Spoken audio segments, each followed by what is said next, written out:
To keep your hair even, you will have to keep cutting it because our hair doesn't naturally grow even. And this is because each section of hair on our heads grows at a different rate. For example, the sides and middle of my hair grows faster and is always 1 to 3 inches longer than the rest of my hair. Additionally, our hair is constantly shedding and replacing shed hairs with new growth, which can sometimes be confused for breakage because of course it is significantly shorter than the rest of our hair. Compare 1 inches to 23 inches or even 7 inches to 23 inches. That's a major shortage, right? The crazy part too is that being that some areas are shorter and some longer, when the areas are put together, it can give the illusion of thinning, especially at the ends of our hair. And of course, there's breakage too in the mix. That can cause parts of our hair to look shorter. But unless you are causing some crazy damage to your hair, like combing dry, combing it every day and being rough with it, the breakage is not that significant to manifest itself as thinning. So here's a question.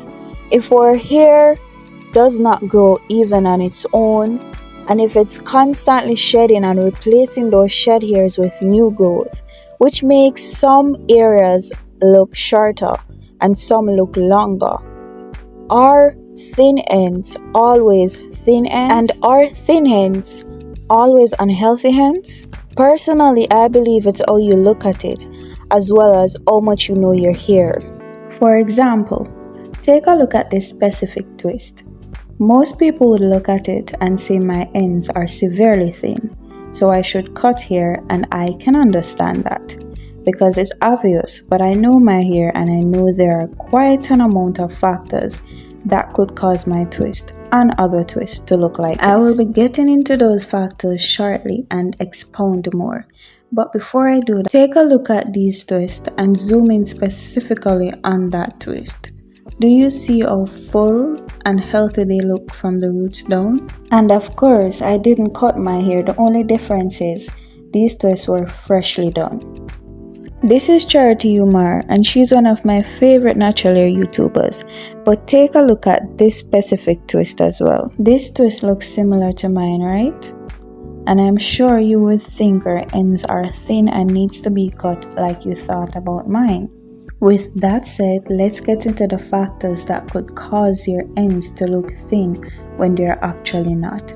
And please note guys, I'm not making this video to encourage you not to trim your ends, but my objective is to get you paying more attention to your own hair and to be able to figure out when to trim your hair. The first factor that could cause your ends to look thin when they're actually not is the rate at which each of your strands are shrinking. Because just like there are sections that grows at a different rate, there are also sections that shrinks at a different rate.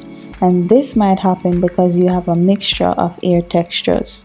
The second thing is twisting with sections that are different in length. For example, using a section from your hair that is shorter with a section that is longer.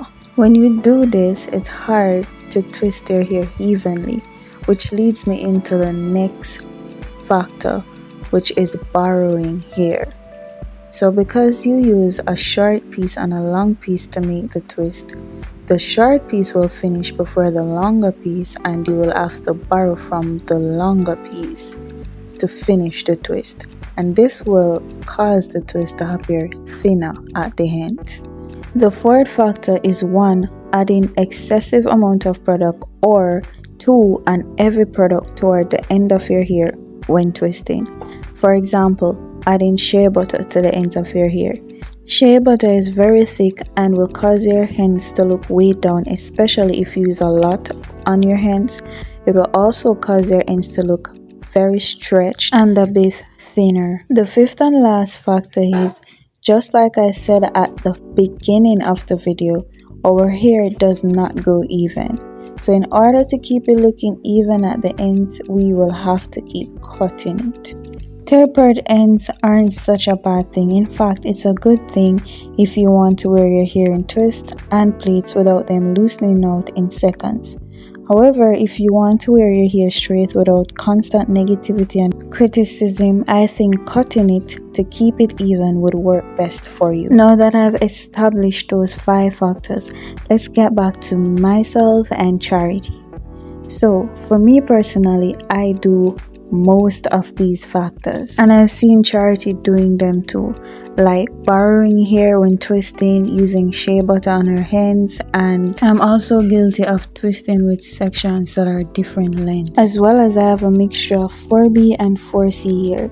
So those are the reasons why my ends tend to look thinner when they're actually not, because guys, I showed you the comparisons and you saw that in one clip the end looked thinner and in the other it looked full. So that simply means all these factors were contributing to that outcome. In conclusion, guys, I want you to know that not because your ends look uneven and tapered mean it's unhealthy. The way to know if your hair is truly unhealthy is to do your own inspection. Look if you're seeing a lot of splits, a lot of single strand knots, because split ends are the best indications to let you know if you are being rough with your hair, if it's being damaged, and if it's also breaking. If you're not seeing splits as well as any indication of severe damage and breakage, that means your ends are perfectly healthy and you don't necessarily need to cut them unless you want to maintain that even or blunt look. We have come to the end of this video, guys. If you would like to know how to keep your ends healthy so you can trim less and retain as much length as possible, then click on this next video.